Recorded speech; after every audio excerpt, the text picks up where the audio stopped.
Hi, I'm Golf Magazine Top 100 instructor Tom Stickney, and today I want to talk to you using the Flight Scope about understanding club face and club path when it comes to the D-plane.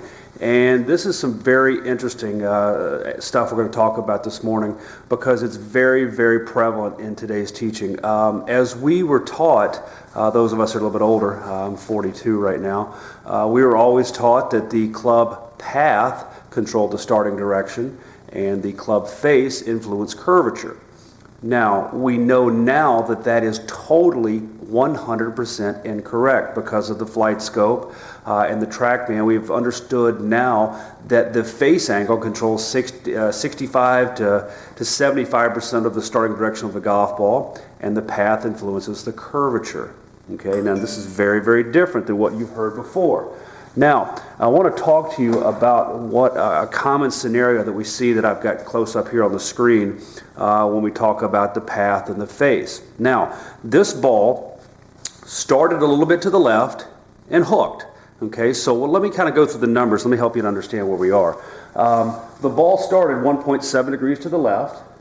Okay, we see that the path was 2.3 degrees to the right, and we see that the face angle is 5.6 degrees closed. So, what do we see?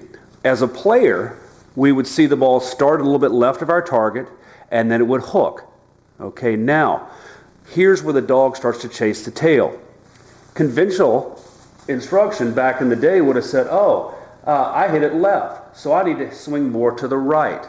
Now, what that would cause is, this is very interesting, the more the right you swing with that left path, okay, the more that slants, the more the ball starts left, the more it hooks.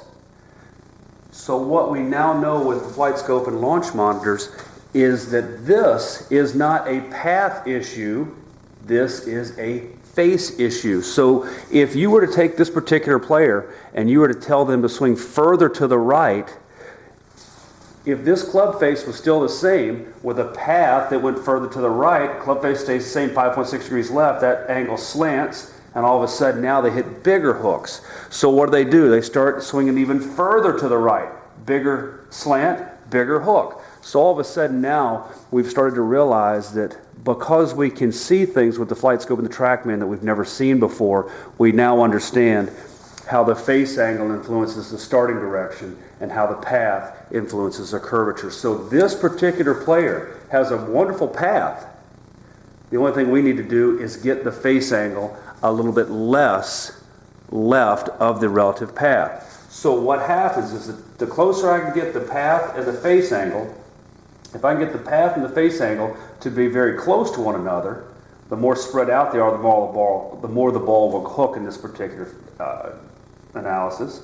So if I can get that face a little bit more open at impact, the ball's not going to hook quite so much. So remember, without the Flight Scope, without the TrackMan, it is very, very difficult for you to see true path and true club face. And remember, if you don't understand the role between the face angle and the path, you are going to have a lot of trouble as an instructor getting the student to do exactly what they need to do. So, hope that helps you a little bit. It really opened my eyes over the last couple of years working with this stuff, and I tell you, it really, really makes a difference. So if you can't do much in golf, the first thing I would do is make sure that you can try to afford a Flight Scope or a TrackMan, and it will really, really help your instruction 1,000%. If you can't afford one, find somebody that has one that you can borrow. You can rent it. Have a great day.